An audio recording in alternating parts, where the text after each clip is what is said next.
Hi, I'm Josh. Once again, welcome back to Kerbal Space Program. This is going to be our fourth episode in which we go to Minmus. Now, we have a lot of science, and I do want to upgrade the rocket we used yesterday. Because, I'm not actually sure it'll get out all the way to Minmus. I think it will, but I'm not sure. So, let's see what we can add to our menagerie of parts. We have solar panels.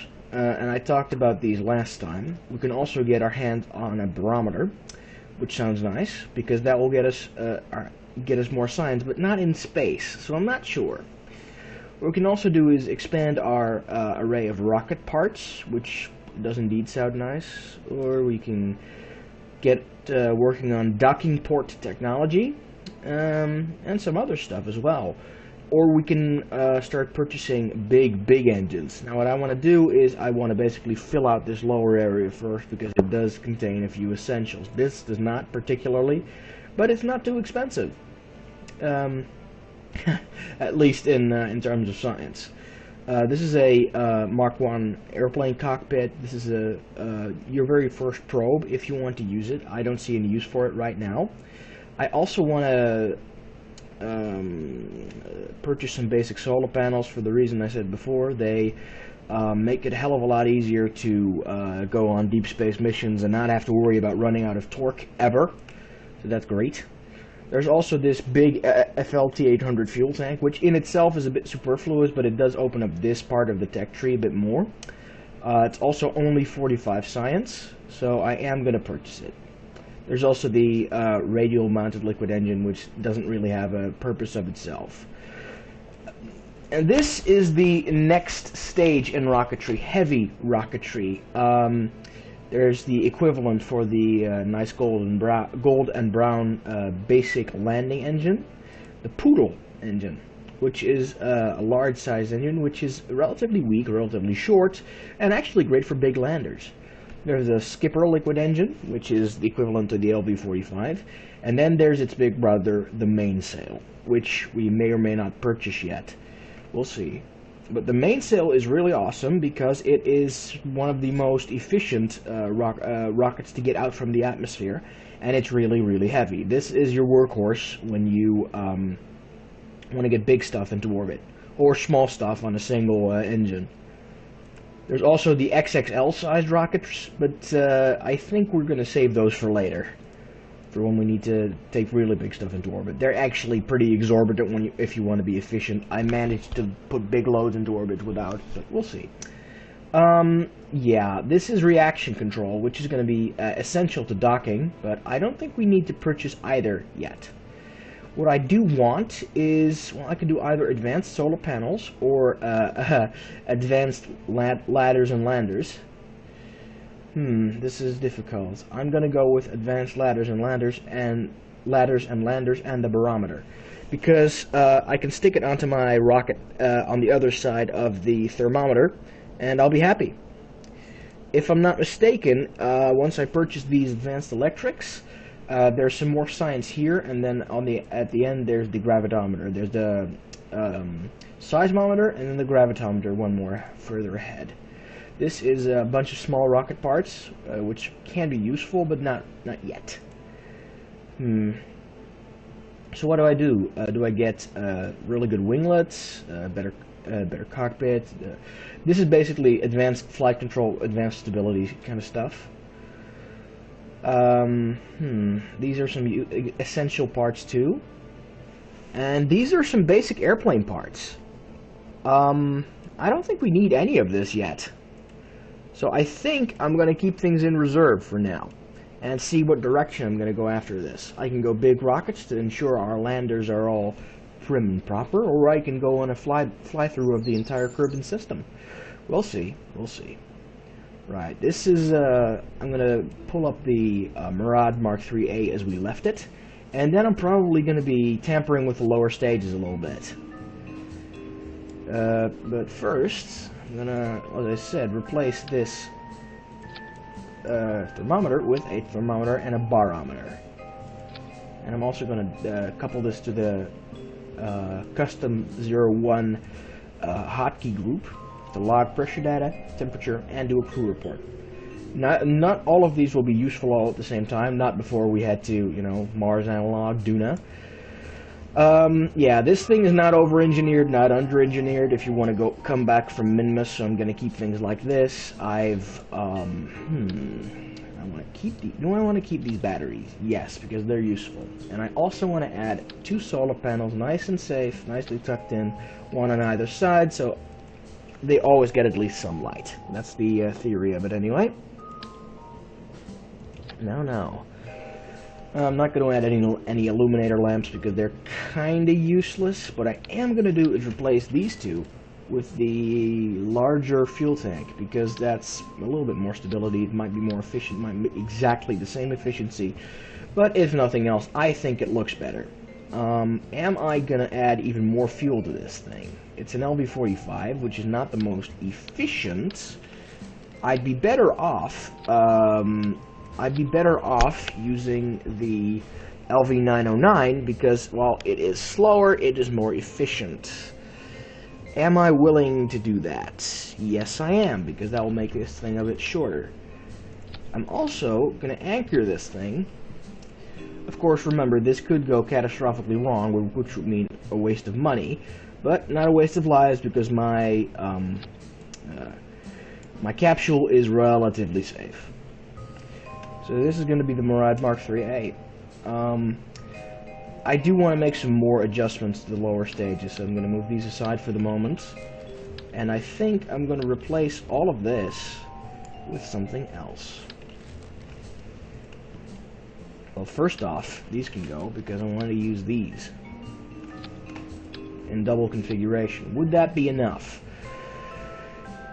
Yes, but do I have some good... Yes, I have these winglets, so that makes me comfortable with using the LV-30s.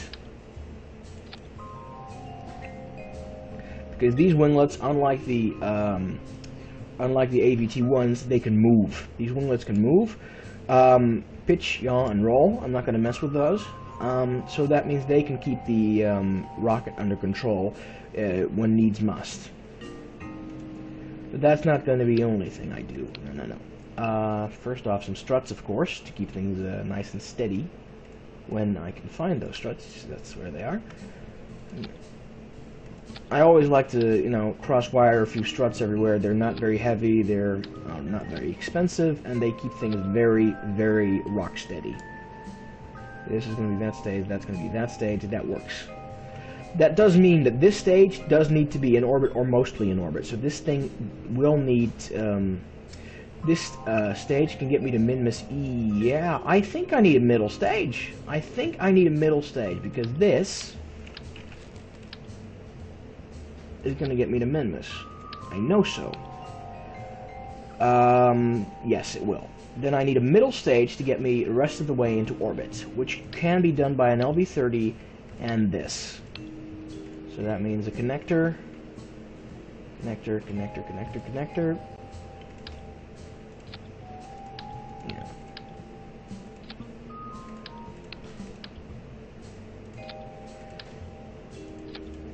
Yeah. I'm going to be okay with this setup, and just to be safe, I'm going to add another inline reaction wheel, which is basically a gyroscope in a baking tin. Oh, it's a small one. This is new. It used to be medium sized. Nope, I'm not going to do that. I'm just going to rely on the gyroscope in here. So yeah, that's going to be the basic idea. Let's see here. This thing needs its own decoupler and its own. It needs its own stage, essentially.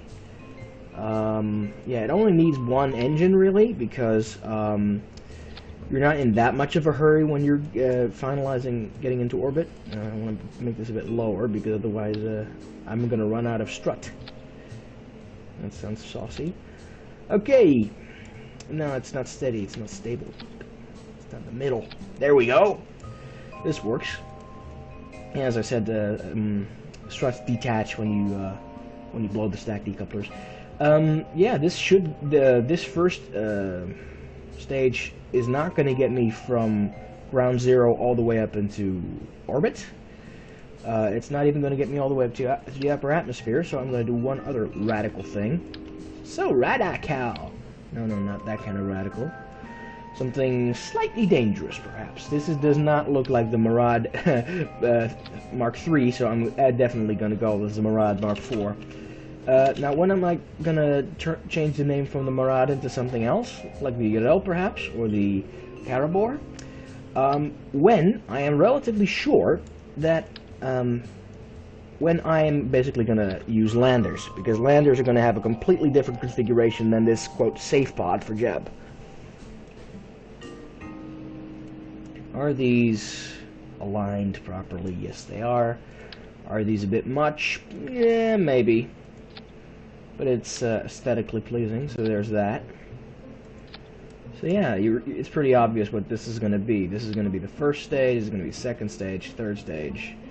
How high up can I make these? Make them be this high, and I can lower the rocket. I think the Murad Mark IV is going to be in business. This is going to be taking me to Minmus, around Minmus, have a look, do some science, and come back like last episode. And then from there on we can start landings. Am I in the way of any... Yeah, I'm in the way of these fins. I'm not. I'm barely not. So that works. That works. So, like before, I'm going to save the rocket, and I'm going to see if I can't find any contracts which are very, very easy to fill. Okay. Science data from space around the moon. We're not going to the moon anytime soon, but we will be next time. So yeah. Test the LFB, what is this? KR1, liquid fuel booster, KR. That's a huge liquid fuel side-mounted booster landed at Kerbin. I am not comfortable doing that. RT-10 landed at Kerbin. Is that the big one, or is that the small one? I don't know. Oh, that plant a flag on the moon. Still, these are going to be useful for when we do a moon landing, but I'm going to do a Minmus landing first. Rescue a Kerbal. Can't do that yet. Test basic jet engine. Nope, don't want to. Test hydraulic detachment manifold. Ooh. Well in orbit. 85 to 92. I will be orbiting Kerbin. So I'm gonna... Okay, RT-10 and... RT-10 and hydraulic detachment manifold.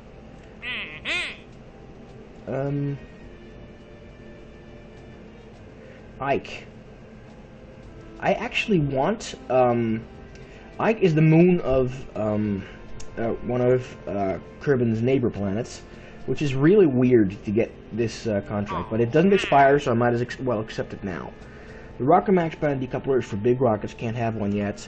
Radial liquid engine, not going to use this, so I'm going to see if I can't jigger something for the, quote, hydraulic detachment manifold and the RT-10 solid fuel booster. Because if the RT-10s are the big ones, I can do that. If they're the small ones, I can attach one to the sides. Kerbin. These are the RT-10s, right? No, they're backs. RT-10s landed at Kerbin. That's not so hard to do, right? You just... And I'm going to do this in triplicate. Is that a radial decoupler? What is the hydraulic detachment manifold? I don't know what that is. Actually, I don't. Ooh, I can add it to here. Which would be one hell of a cheat. Oh yeah. Oh yeah, definitely. Might do some damage, but we'll see. It's a quick and easy way to staple that onto the budget, shall we say. So I'm gonna accept the RT-10 challenge, and then, yeah, get some free prestige and stuff.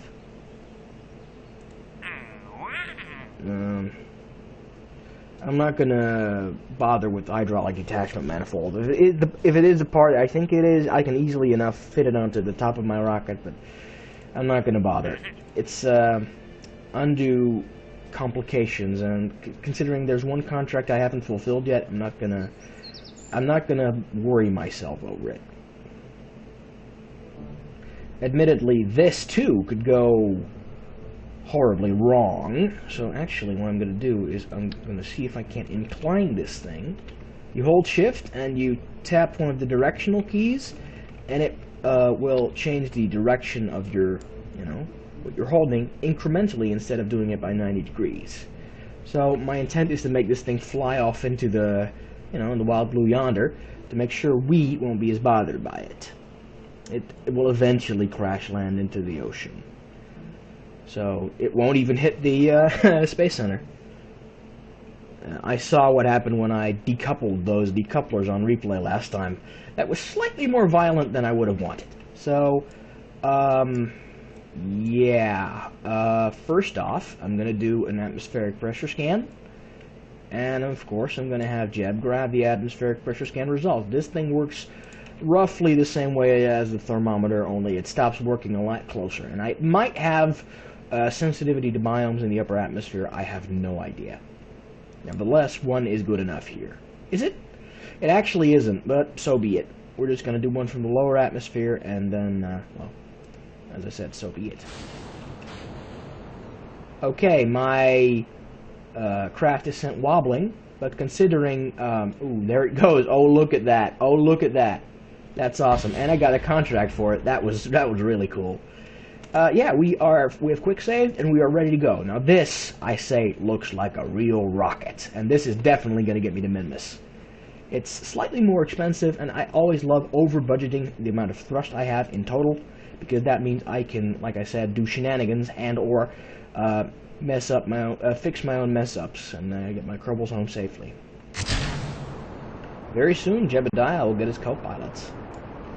Especially once we start working on docking. I want a station in Kerbin orbit, which we can use to refuel spaceships, so we can empty spaceships out to get them in orbit, and then refuel them to get them on their way. The hardest part in any flight is to get something into orbit. Once you're there, you can basically, you're laughing, to quote Cave Johnson, and other 1960s, 1970s people. Yeah, the hardest part is to get things into orbit, then you're halfway there, to anywhere. That's an actual astronaut saying, and I need to do the atmospheric pressure scan while flying at Kerbin. Yeah. I gotta keep my eye on these. But yeah, that's my plan. Have basically a gas station in space, maybe with a scientific module attached, maybe not, we'll see. Yeah, and from there on, you can send stuff to other planets, and you can even assemble giant convoys in space using docking ports. Preferably big docking ports, because using small docking ports to tie things together can get a bit wobbly. Using big docking ports, they used to have not very much grip at all, but now they have like a lot of grip. So I love using those to chain together relatively stubby, but not really very stubby, giant fuel tanks and other big assemblies, maybe even science labs themselves, together. So that, yeah, you can, as I said, have a convoy heading to a different world with everything you need to plumb all the science of that world. Now, I'm going to use all the science of Kerbin and its moons to unlock the tech I need to get that far. Yeah, we've hit the second stage. This is a 5-stage rocket. This is the final stage. This is the second stage, third stage, fourth stage. Yeah, it's very beautiful. Actually reminds me of an old Thunderbirds episode where they actually fired a rocket with staging, looked very elaborate, very beautiful, and then of course something goes wrong. The sci-fi technology Thunderbirds International Rescue comes to the, well, rescue. But up till then, it's a relatively realistic, if somewhat futuristic, depiction of a rocket launch with miniatures, and it looked a lot like this rocket, only very red, because aesthetics, baby. This thing actually has a lot of fuel. This thing's firing for quite a while. It's not going too fast, but I like it. They don't even have much science to do, because I am not getting Jeb out of here at this speed to reset the science, to reset the atmospheric pressure gauge. I can do that next flight. I'm not that greedy. Well, I am, but not right now, because I have some science in reserve. It's a trickle-on effect. I usually am a lot more, I'm in a lot more trouble, science-wise, budget-wise, science budget-wise. But as I said, in the first episode, when I let Jeb run around the KSC, I got a lot of, oh dear, we lost a stage. We just lost an entire stage. am I going to reset this? Am I going to reset this? I don't think it'll make it on its own. It might.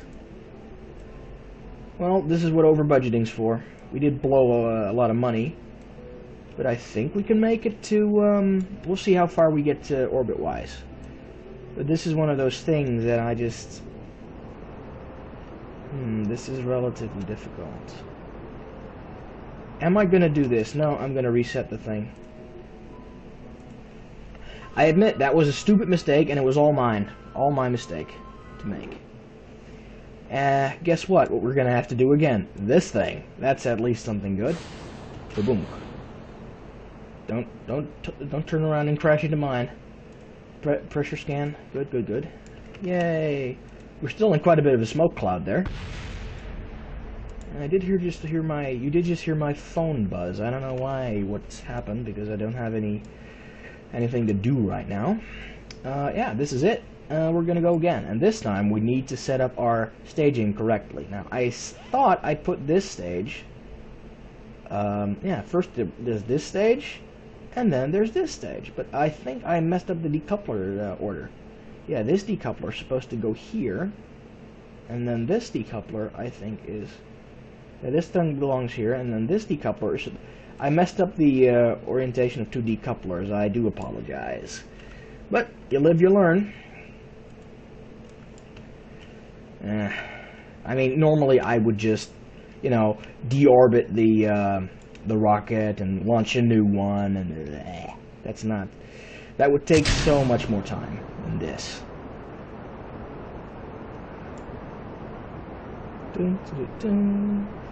Right, you have seen this before, but I'm not going to speed up time because that might create a little bit of instability.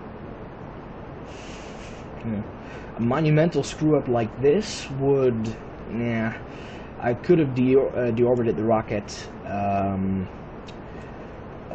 yeah, and then launched another one, I suppose. Maybe I should have. Ah, well. At least now we have another chance to view this beautiful creature, because I do like the looks of this thing, heading into space. And, ooh, I shouldn't be moving it just yet. That causes a bit of instability. But these LV-30s, combined with these big fuel tanks, they have a lot of stamina, more than I thought they would have had. And as far as I could see, it all went exactly according to plan. So yeah, now we wait. And I think I'm actually going to cut out the burning out of this stage until we, well, finish burning this stage. And we start doing our gravity turn. Alright, we're a little bit higher up in the air now. This thing's holding out very well. I did another atmospheric pressure scan. Yeah, that's what it was called. And I gotta say, despite my monumental error, I'm actually kind of excited to see what's going to happen once I actually power this stage. It's going to be quite impressive, I think. And we're already hurtling upwards, so we really need to do our turn. Wham! And turn, and turn. And this is all powered by batteries, and the LV-30's inbuilt alternator, generating some extra electricity. But yeah, this is just my gyroscope turning us, because this thing can't move its engine bell, the bell ship thing. Yeah, now we go horizontal. I think we can actually, yeah, this thing is definitely over budgeted. Look at this. I think we can stop for a second here. And how high up are we? We are in space. We are definitely in space. Now I think we can't do an atmospheric pressure thing in space, but we might as well take this data now. And can't do it now. Can't do an atmospheric pressure scan once you're not in any atmosphere. That makes sense. By the way, the only bodies in the system that have an atmosphere are Kerbin's closest neighbors, Eve, the Venus analog, and Duna, the Mars analog. Just give me a sec here. And Jewel, the Jupiter analog, one of its moons, Lathe, the almost but not quite inhabitable moon, and the second biggest. It's a really cool place to land, by the way, because you can fly there with oxygen-driven engines. Space planes and normal planes in the Kerbal Space Program are a lot of fun, especially when you can get them going efficiently. But my point here is that there's one other area, place with an atmosphere. No, that was all of them, I think. Yeah, that was all of them. Duna has a very thin atmosphere. Eve is a very thick atmosphere, and it's very big as well, just like Venus. I'm actually going to transfer out of here and into there, so that I can keep using the nice and strong engine to get me into orbit. But yeah, Kerbin and those two planets, and of course the Jupiter analog and one of its moons, are the only places with atmosphere, and only Lathe, that moon, and Kerbin itself have sufficient amounts and types of oxygen in there that you can use air-breathing engines. And on Lathe, air-breathing engines don't work as well, so that's cool too. They do model that stuff, and yeah, we are blue as in the goo. We are gravy right now. Oh, I shouldn't move the camera when I'm doing this, because without mods, it doesn't automatically keep pumping. So yeah. And now we head outward toward Minmus. There is one place this solar system has, whatever. There's one place this solar system has, which is not technically a planet by our reckoning, and that's Dres, which is basically where, for us, the asteroid belt is. Speaking of asteroids, there are unknown objects flying around Kerbin and the other planets as well. We can only see the nearby ones, and you can sometimes capture them and put them into Kerbin orbit. That's probably going to be the ultimate fate of Kerbal Station. May hook it into an asteroid, just for cool sake. For cool sake. And now I need to zoom in and target Minmus, which is right there. As I said, it's a bit further out than the moon, so I hope you can understand my apprehension at blowing all my fuel to get into orbit. Same trick as last time, because well, Minmus has a bit more of an irregular orbit than the moon. This is not good, but also not bad either. I can use this encounter with the moon to get me into Minmus orbit, I think. But, as I said, it's not an exact science, because the game rounds these numbers out. I think this is the ideal for me. As long as no, that's not how I want to do that. Is this how you do that? Yes, it is. Then you add some speed? I don't know. I'm just screwing around. Ooh, did I just see that right? I think we can encounter Minmus like this. Yeah, we can get a gravity assist from the moon to get to Minmus.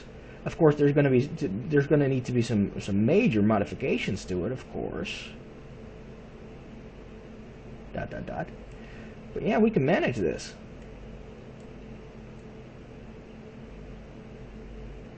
I can do this. I just need to fine-tune it a little bit, of course. Yeah, I can't fine-tune it from here. We need to be on an approach toward the moon. And we can slip by the back of the moon, and then we can adjust our inclination and head all the way to Minmus. As you can also see, I still haven't emptied the minor propellant, but our electric charge is almost is staying almost perfect. I might need to rotate the ship a little bit to get that solar panel to recharge our electricity, but it's going pretty well. So yeah, now we wait and we burn in rough. Oh, just to retune this. Oh, it's going to be a 5-minute burn.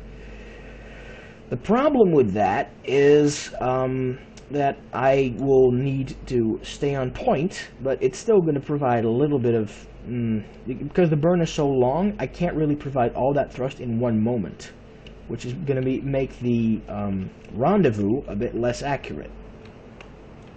Thankfully, the system does update in real time, but that's at the cost of fuel efficiency. So if I keep on this blue node, it's going to be at the cost of fuel efficiency, as I just said. Yes. And as you can see, there's a bit of an inclination in our orbit here. We're not going straight toward our velocity vector. We're not going to just increase our velocity. We're going to burn outward a little bit. And I don't know why or how, but that apparently is the trick. Oh, I see. That makes our orbit a bit more egg-shaped and less round, I think. I'm not sure. This is the kind of territory where I am just guessing. You saw it with the orbital maneuver nodes. I just poke around and I see what happens. For me, this is more of an art form than a science. I don't know how it all works. I just know that I know the options that are available to me, and I just look at the results, and that generally tends to get me where I need to go. Maybe not the most efficient way of doing it, but it's surprising how efficient certain ways of getting where you want to go can be. Is that how yes, I think I said that right. As you see, this engine is very slow to burn fuel, and it thus, well, not thus, but it is really efficient with the fuel it does burn. The downside of that is that it is slow, which means it's harder to counteract the force of gravity.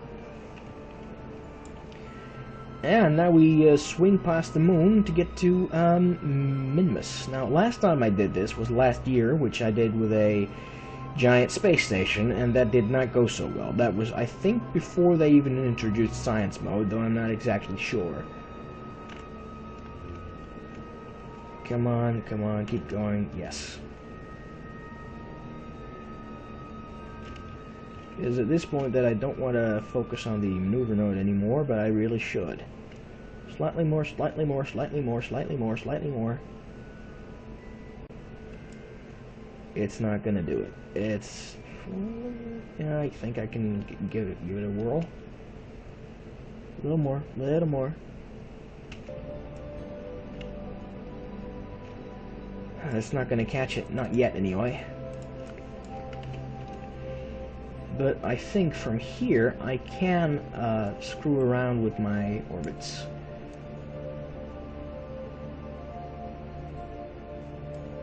No? Is this too high? Yes, it is. If I lower it...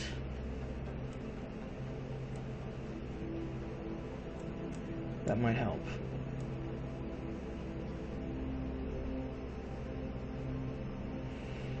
We will be whizzing past this place at extreme speeds. But, yeah, I can slow down easily enough by getting close and then using the gravity of the planet, well, of the moon, to assist me. Not the moon, but, you know, Minmus. Using Minmus' own gravity to assist me. But I'll see how it goes. Closer, closer. Yeah. Theoretically, this works. It's just really not... oh, it's only 4-second burn, and we are not going to be crashing into the moon if we do this. Of course, once we head into the moon's sphere of influence, I will need to check this and edit this. Wasn't there like a contract to bring home science from the moon? I'm actually going to go to the Space Center. If it says surface sample, I'm obviously not going to do it. If it says any type of science, I can do a temperature scan or something like that, or just a crew report, like science data from space around the moon. Now, do you mean close around the moon or far away around the moon? Transmit or recover scientific data from space around the moon. Well, if we can't do it this time, we'll do it when we land there.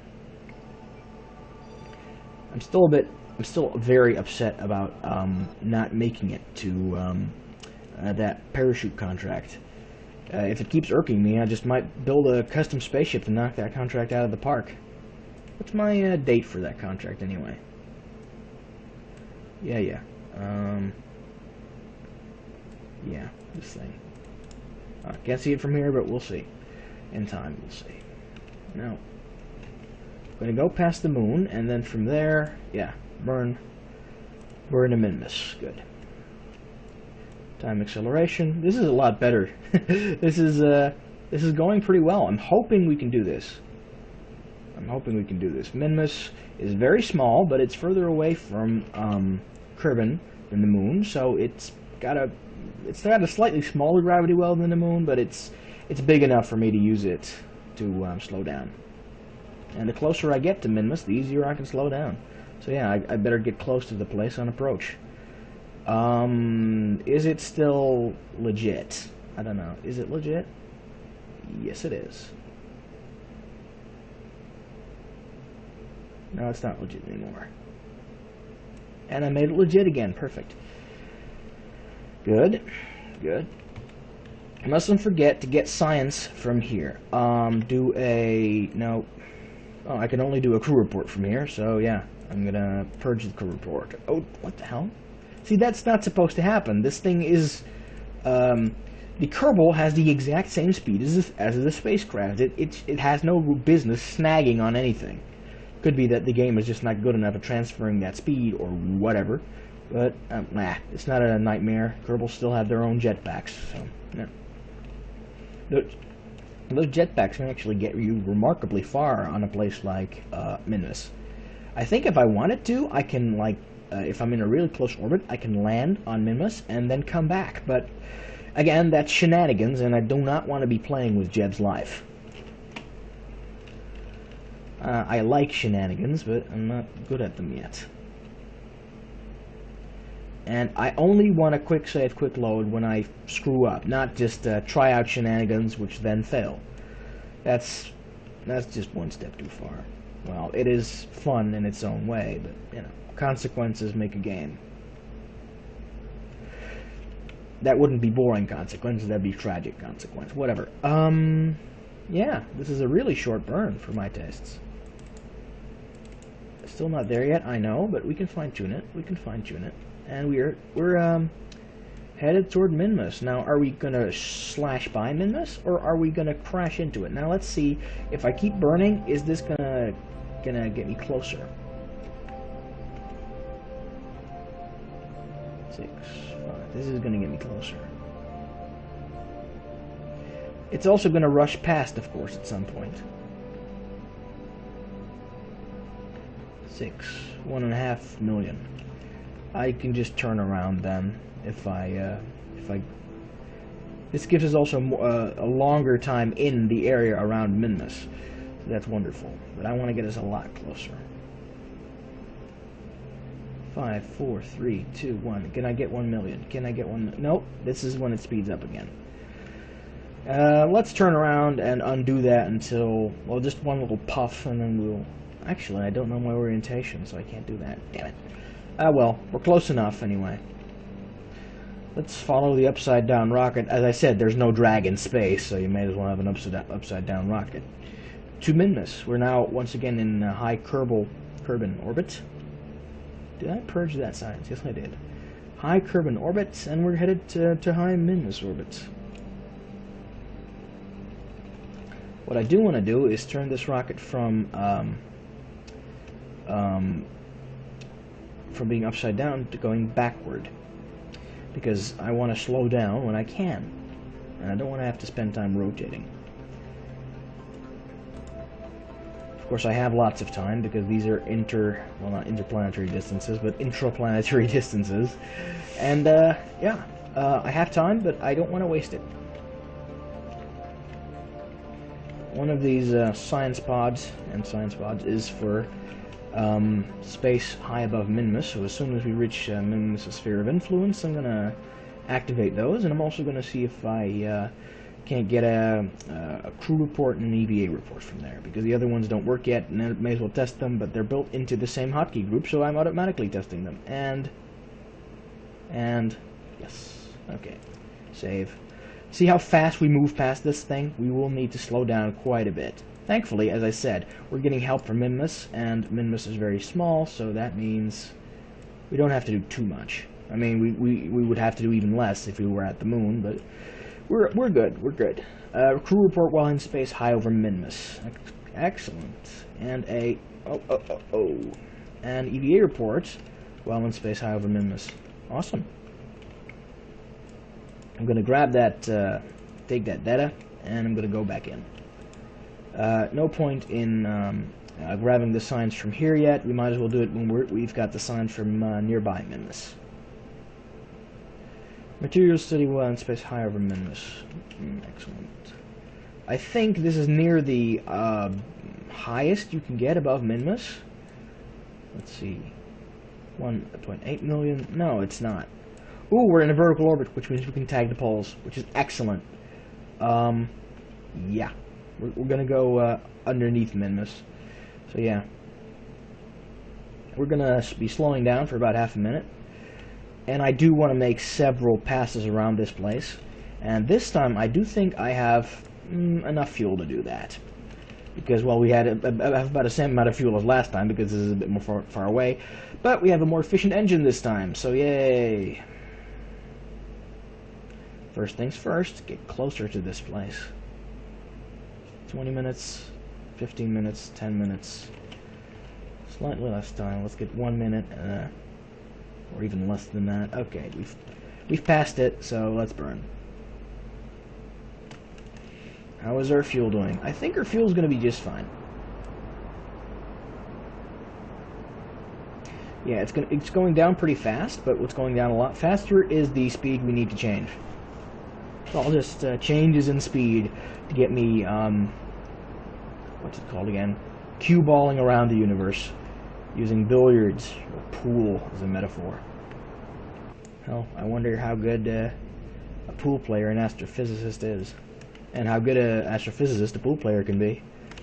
And close the circle. Now, I can do this one of two ways. I can wait until I'm there and then make this small, or I can just make that one smaller now. I'm actually going to wait until I'm all the way over there, with the risk of, you know, flying out of my orbit and then slowing this thing down, which is on the other side of my burn.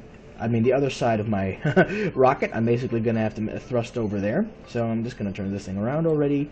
It's still in the sun. The electric charge is still 250 out of 250. I can neglect this thing and then still turn it into place. I can just, worst comes to worst, well, worst comes to absolute worst. I'm screwed, but worst comes to almost worst. I can just wait until this thing aligns with the sun again. We'll be good. We'll be good.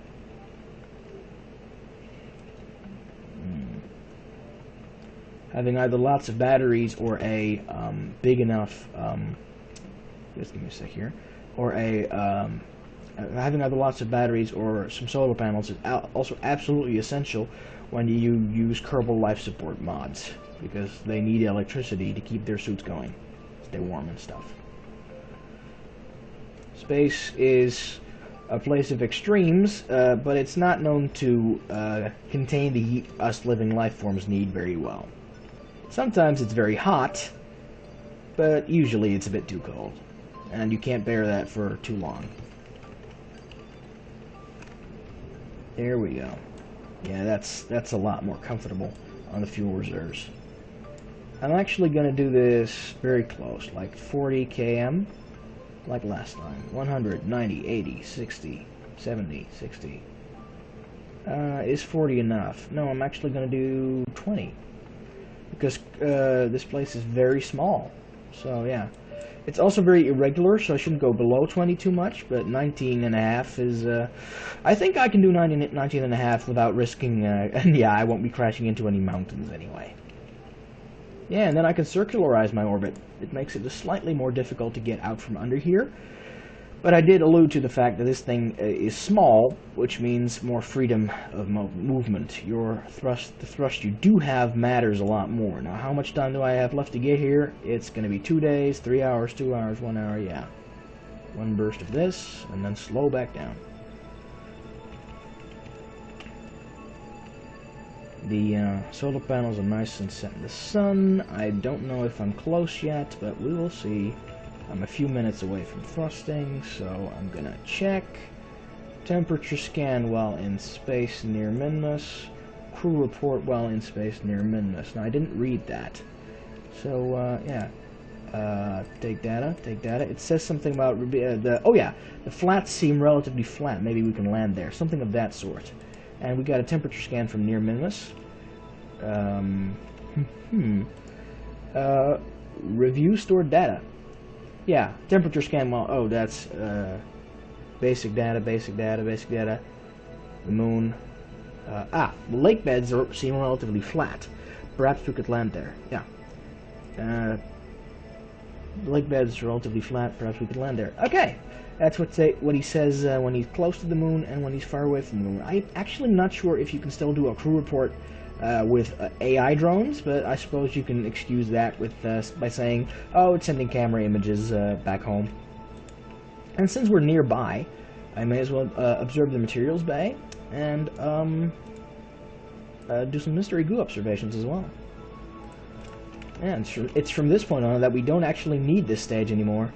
And as soon as I'm done putting the ship into a stable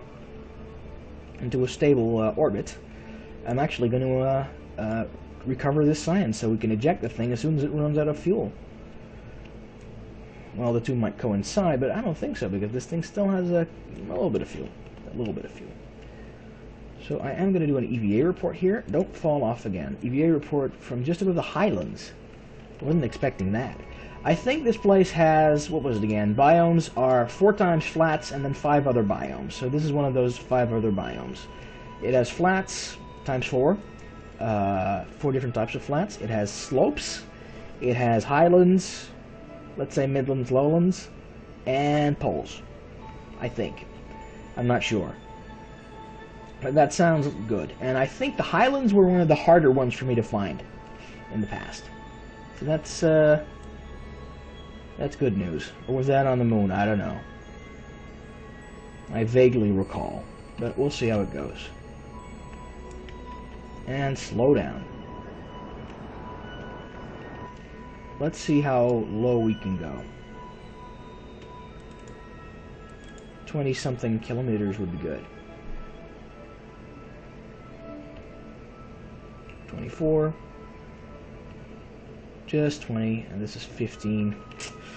Might need to raise it a little bit, because you can't time accelerate very quickly like this. And this is the poles. This is unmistakably the poles. So yeah.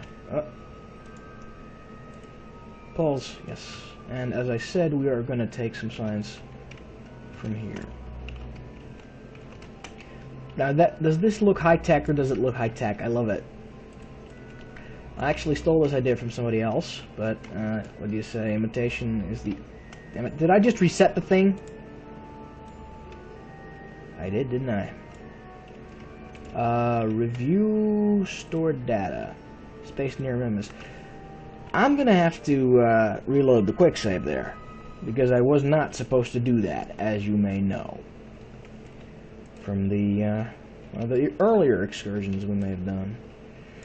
But yeah, that was not supposed to happen, so I reload. Collect data. Space is hard, you know? Space is hard. Collect data. Don't reset the goo container. And collect data. And do an EVA report. Scooch over to the other side. Doesn't say anything interesting about these different places, though, sadly. It does usually when you do it on the surface, but we can't get there yet. Just generic reporting observations. What the hell? And I think he clamped on a bit too hard there. My own damn fault for putting this thing in the downward position, but there's no down in space. I think there's a button which can make your Kerbal orient to the point where you want him to... What the hell's going on here? What kind of phantom forces are those? I don't know. Because I was suddenly swaying downward, or well, backward, whatever. And... Grip. Yes, we're in. This didn't happen last version. This didn't happen in the last version of Kerbal Space Program. It's only happening now. Do I want to increase the... Am I going that way, or am I going that way? I think I'm going that way, so yeah, I can just let it be for now, but I just want to put that a little bit higher so I can speed up a little bit faster. And where are we now? Are we in the Midlands, Lowlands, or still the Highlands? Again? I should remember not to put the ship in horizontal. There is no horizontal in space. Lowlands, that's at least a good thing. We need Midlands, slopes, and all 4 of the... Midlands... slopes, all 4 of the... We got 3, 20 to go. Come on. Yes, good. And I'm tired of this, so I'm going to put this thing into vertical, at least for now. Something approaching vertical. That works. Come on. Good boy. I'm happy with this. Am I on the... Those might be the Midlands. Let's have a try. Well, it still falls off, but not quite like that anymore. Slopes. Oh, it's generally hard to snipe slopes when you're going over flats. So, yeah, that's a bargain. Okay, orientation, come on. That direction. Downward. North facing. Yeah, this works. Okay, slopes. I still want the Midlands, though, and then all I need is the flats. Lowlands. Nope. This is going to be one of them science moments again, where we need to gather science, and I might cut it out once I'm finished, once I've sniped the first flats, because the flats look really pretty. Are these Midlands? They may be Highlands. Darn it. Midlands! Excellent. Now all we need is the 4 different flats. Now you got your Great Flats, you got your Lesser Flats, you got your Greater Flats, and you got your basic flats. And I am not joking, that's actually how it is. The big area is the Greater Flats, the medium-sized area is just the Great Flats. There's also an area known as the Flats, which is a bit more spread out, and every other area, every small area, is the Lesser Flats, are the Lesser Flats. Now, I'm not actually going to waste any more fuel on circularizing my orbit, because I think I'm actually going to want to go home and start my journey off with this stage, but we'll see how it goes. We'll see. Is that one of my catchphrases now? I hope not. It's sensible, it's cautious, if a bit boring. Now, do we have... Nope, still Midlands, not even on the slopes yet. Slopes, okay, boom, we're over there now, I think. It's like a ground-penetrating radar. Well, not ground-penetrating, but, you know, downward radar. Nope, we're at the Midlands again. That's odd. Midlands. I think we're not even over the more lightly colored and absolutely flat slopes yet. I mean, lightly colored and absolutely flat flats yet. We're not there yet. We're still on the slopes, so I hope we're there. More slopes? I think we're up here now. Midlands. Greater Flats. Okay. There's 3 more types of flats we need, so I will be seeing you because we're going to have to do rotations here. Beautiful comparison image. Kerbal, the Moon, and Minimus. They're also big. Is really amusing because you can see the Moon is very big, even compared to Kerbal. In real I want to say 2 things at the same time. In reality and real life, the Moon's about the size of Australia in the night sky. Of course, it's a sphere, so it's a bit bigger, but if you basically staple the picture of Australia on the Moon, it would cover the entire Moon. The Moon is really huge, though. It is one of the biggest companions to other worlds in the solar system, both here and in KSP. Of course, well, in KSP there is one other contender, which is, just give me a map view here for a sec. One other contender, which is Duna's Moon. Duna's Moon. I think that's Ike, or it is. Yeah, I think that is Ike, which is relatively big compared to its parent body. But as you may know, Mars doesn't have any real moons, just 2 captured asteroids in real life. Ike was just put there to screw with people's approaches to Duna. It's difficult to keep apart the the names of real-world planets and their KSP counterparts, but it does work to disambiguate them, so that's great. But yeah, in the real universe, you could almost say that the Moon is Earth's planetary twin, but it's not. But it's pretty huge, mostly because of that Theia incident I spoke of last time. So it's an anomaly in its own right, and it does help keep Earth, in a way, stable by churning it, with the tides and stuff. And also, it's a meteor magnet. That, in combination with the Earth's atmosphere, has kept us relatively safe from, you know, getting cratered and bombarded by flying space rocks. We are lucky to live where we live. I think this is a new place. I got the flats over there last time, so let's see what we can do here. I hope these are either the great flats or the lesser flats, because I already got the greater flats. And slopes. Yeah. And I'm probably gonna cut you guys out for the last one. Lowlands. We got the middle of the titles. Lowlands already. This is the slopes again.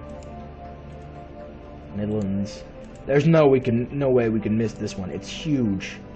Kerbals have a superstition about Minmus, and it is that it is made of ice cream.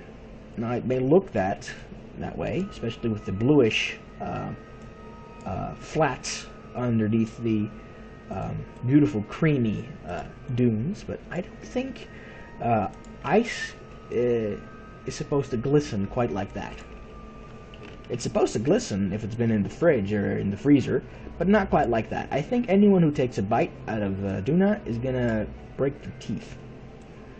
But we'll see. We still have the lesser flats to go, so cut. And so we find ourselves floating above what I hope to be Kerbal's Minmus's lesser flats. And so they are. Excellent. We can plan our voyage home now. But first, I do gotta say, this didn't actually take very long. This took all of one day. As I said, days for Kerbals are 6 hours long. When the actual journey here took 17 days. All in all, just another drop in the bucket. If I did this and taken out all the biomes for the moon, I would have been busy just a bit longer, because it has roughly twice the biomes roughly twice the biomes Kerbin or Minmus could boast. So yeah. Let's see how this goes. If I orbit upward, or if I get out of orbit upward or downward, I'm gonna just fly off into the distance. If I go forward, I'm gonna increase my speed. But if I'm gonna go here, I'm gonna go backward and decrease my speed. That's the theory, anyway. Okay, that's the result when I do that. And if I just give me a sec here. I wasn't supposed to do that. Okay. So that's the result there. You get a very round orbit. Now, if I did deorbit here, what do I get? What do I get? I accelerate here, and I think I'm gonna fly out of the bend, or something unpredictable might happen. Okay, there's not much difference. Yeah, I would prefer to do it like this, because this does seem to create a nice eccentric orbit, and if I increase my thrust, interesting. What if I did it like, no, wait a sec.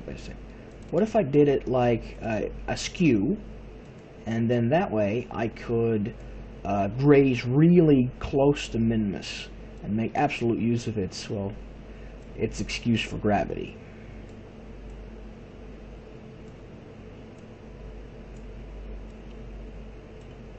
How big is that? 4K. I still want to go that way. That's 3K. And then speed up. That'll get me, I don't know, more slowdown? Less slowdown. I think it'll give me a lot of slowdown. Can I excuse this? Oh yeah, this is good. This is very good. How low can you go? That's too low. That's too much. But this, that sounds like fun. And after I'm here, I can still adjust it so I'm a bit more flat. It does provide a nice uneven orbit so that when I'm here, I can burn back down. Hell, I might even get another approach to the moon. Did I just adjust it again? Yes, I did, by mouse rolling. That's not what's supposed to happen. I'm going to add a new maneuver, do it again.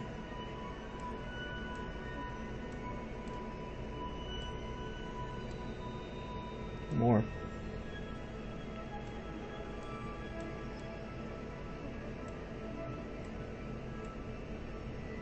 More. How close is that going to be to the moon? That's good enough. I can adjust it later. Now, how do I adjust it this way? Do I...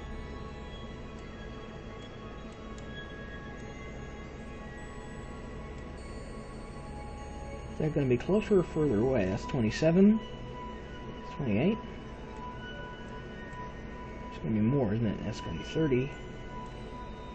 That's going to be 27. Is that the minimum? Yes.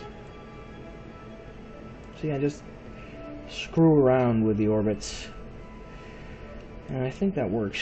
Yeah, from here I can adjust it more. But right now that's where I'm going to go. See you guys in 45 minutes. Oh wait, no, this I can time accelerate. I can't time accelerate myself, but I can accelerate the game, which is an excellent feature. There are psychotic idiots who want to do runs of this game without time acceleration. I say let them, but it's not going to be viable once you get into weeks and months of mission time. You just need to keep the game running, and this is not that much a performance hog, but come on, that kind of electricity you wouldn't want to waste it. You want your entertainment now, now, now. Node in 20 minutes. 21, 20, 19, 18, 70. It's going to approach it relatively leisurely. Once we get to 5 minutes, I'm going to slow down a bit more. Yeah, even before 5 minutes. This is the point where we start to be economical with fuel, because Minmus is still quite a distance away. Let's do a calibration burn like a minute away, and then we might need to like hurry it up or not. We'll see. Calibration burn. How much time are we going to need?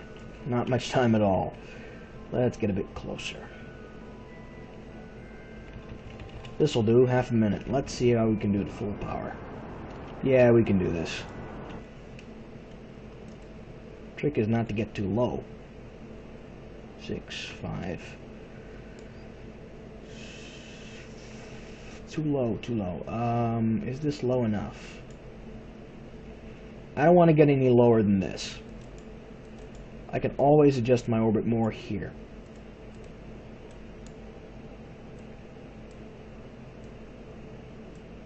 Yeah, like that, and then there. Yes. Sounds perfect. This is definitely using the planet's gravity to my advantage. It's fun. I like it. Well, not planet, moon's gravity to my advantage. But when I say moon in this planet's environment, I immediately think of the moon. So let's say Minmus. Let's try remember Minmus. Using Minmus's minuscule gravity to my advantage is going to be, oh dear. Oh my. This is pretty close. This is pretty close. Don't kill me. Yeah. This is very close. What's my oh no, wait. Surface altitude is still 5,000 meters, but these mountains go up that high. I was exaggerating earlier in this video, but not that much. Okay, we're almost at, well not almost, we're a minute away from our next burn, which is going to be a very small one. Just to keep us close, you know? Keep us in danger. Well, not entirely, but, you know. Quaboom, here we go. Ladies and gentlemen, a genuine improvised slingshot maneuver. How low can you go? Yeah, this will decrease the distance I gotta go, so I'm gonna keep burning for now. 30, 29, 28, 27, 26, 25, 24, 23, 22, 20, 19, 18. How much fuel do I have left? Not much. Is this in danger of getting me out of... no, this is not in danger of getting me out into space, so that's excellent. I'm going to cut it out once the fuel on this rocket is over. 14, 13. The more unequal, the closer I can get this thing, the better. 10. Okay, the lowest point's still going to be 800 meters. I'm going to be happy with this for now. And the fact that there's still a little bit of fuel in this thing, even if it's just a little bit, is hilarious. Actually, sexy. Okay, I'm happy with this. Yeah, and now we move off. Did I just fire something? No, I didn't. Good. Now we move off and see what happens. Hell, we might actually go up to the highest point in our orbit, and then we can make the lowest point a whole lot lower. I actually want to have another go at that parachute contract now. So what I'm going to do is I'm going to see if I can circularize my orbit through the use of Kerbin's atmosphere. Now 40K is enough to slow me down a lot in the atmosphere, but not enough, I think, to get me to crash down in it. So we'll see how it goes. Are we headed? Yes. We are probably going to have to make another turn. Oh, focus on the Murad. We're going to have to make another turn around. Yeah, it's another, what, another fortnight for the little Kerbal. But Jeb is brave, and Jeb is not easily bored because he has pea brains. Nah, Kerbals are cute. Being too hateful today. Okay. Let's see if we can't dip this thing in the atmosphere, heat it up, friction burn, yay! Oh yeah, perfect. Oh yeah. This is going to be a tad extreme. So yeah, 60-30 is too much, I think. But let's see how well it bears it. If nothing else, I'm not going to get the parachute contract, but I'm still going to get one hell of a descent.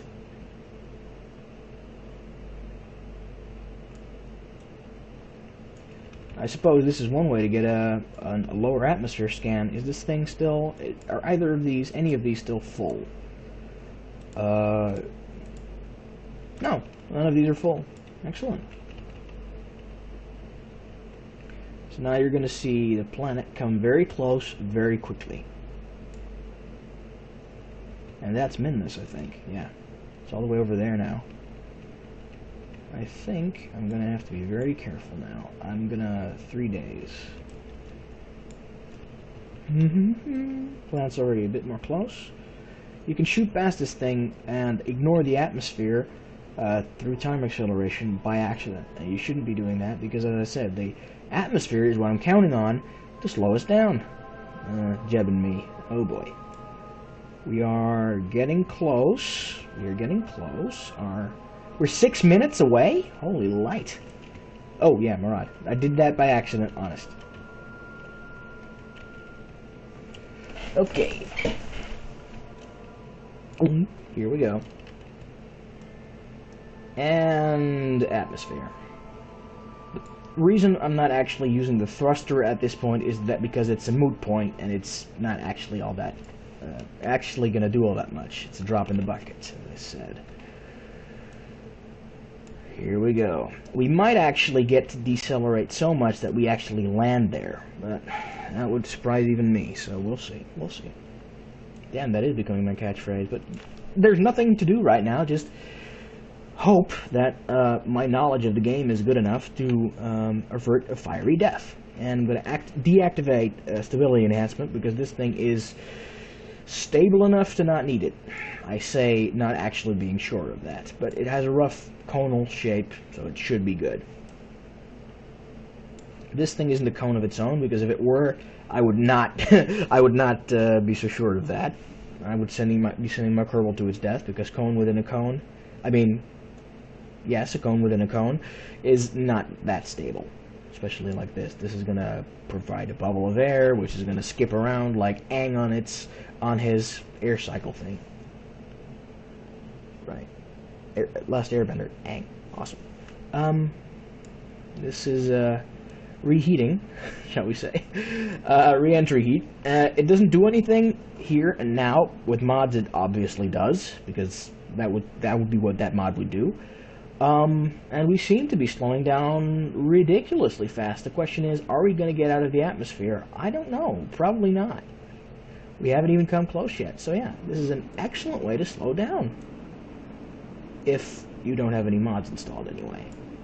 And is this... yeah, for a moment there I thought the parachute had melted off, which would be Well, perhaps not as cataclysmic as I might think, because I still have this liquid fuel thing. So we are actually going to have a go at that contract once again. I don't think it's going to work because it hasn't worked before, and now we're doomed to, yeah, land somewhere close. So let's just see. The main thing right now is to decrease our speed, because we are rapidly approaching our target altitude, and we tend to be going too fast more than anything else. So what I'm going to do is I'm going to put these solid fuel escape the Sepratrons there, and I'm actually already going to activate the engine.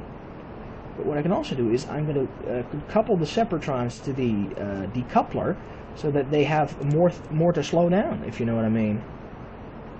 Yeah, that might work.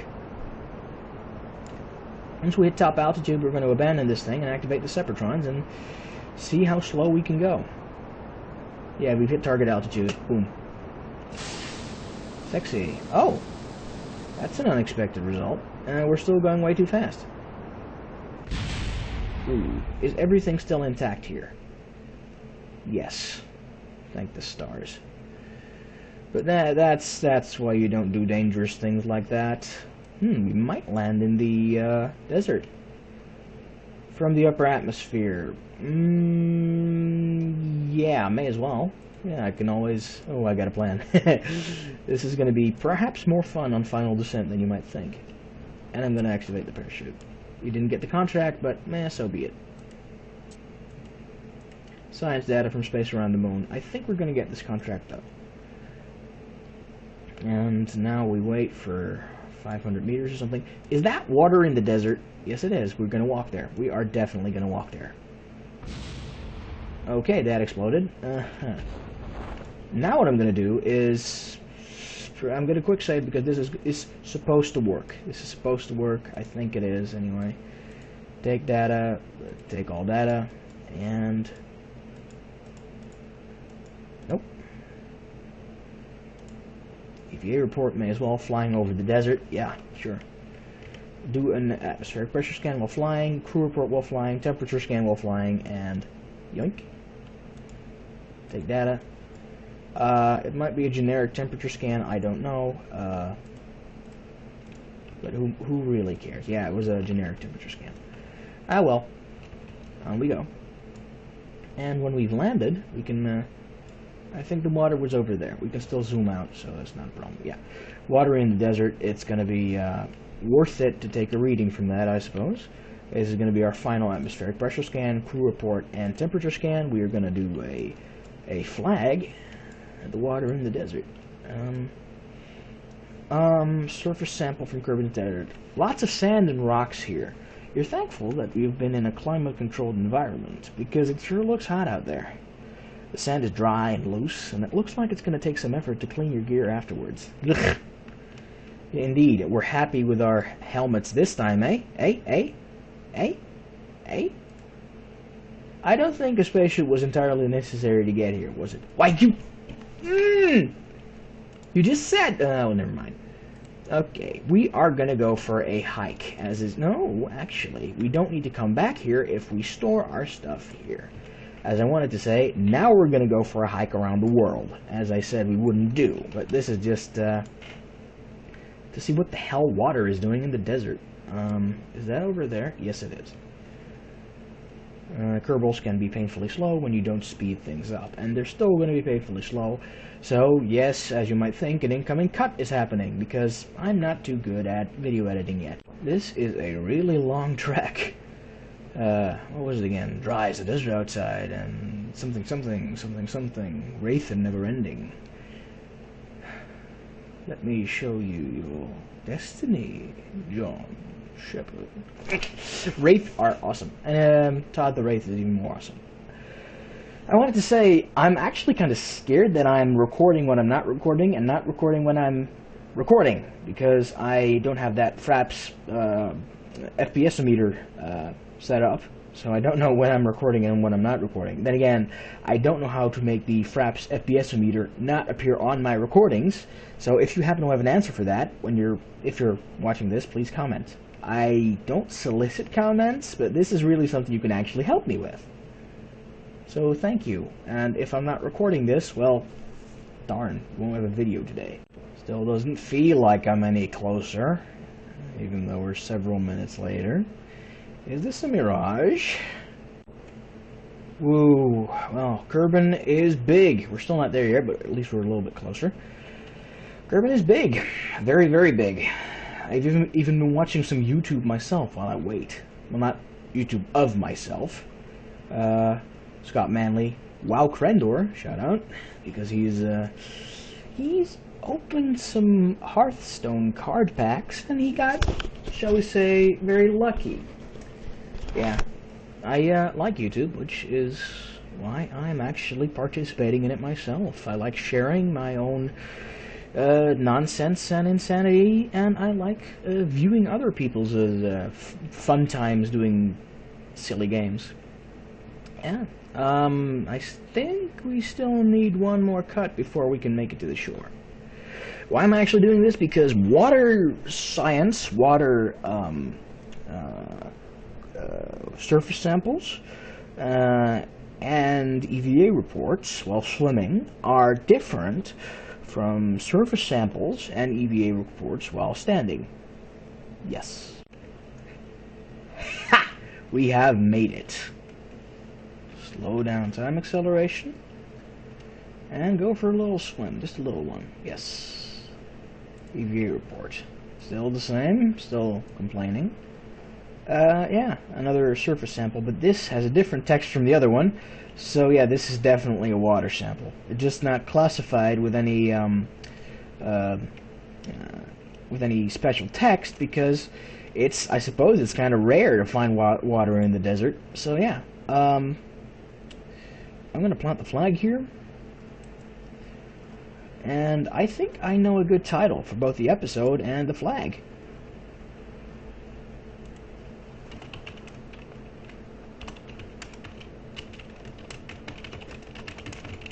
Dry lake beds on Mimas, and water in the desert. Because from my perspective, it took a long time to get to both. So this is very prominent in this episode, for me anyway. And yeah, we're gonna get Jeb back, some science on him. We don't have to walk all the way back to the spacecraft, thank the star gods. And how much science did we get? 15.2. Okay. Yeah, Jeb's available for a new mission. Yay. And this thing, the Marad Mark IV. Let's recover this thing. And we get 700 and that's quite a bit of science. That is more than I expected even. I expected another, what, 500, 400 science, like last time, but not 700, well, total 760 science. And now we have almost 1,000 science total. And we have plenty of money. So, wow. Let's see where the Kerbal Space Center is. It's over there right now, I think. Yeah, it's over there right now. But, yeah, that's, pretty cool. Holy light. Yeah, that's the end of the 4th episode, where we have nearly 1,000 science and enough money to keep us going. And we completed the contract from getting science data from space around the moon, even if it was empty science data. That's a good thing.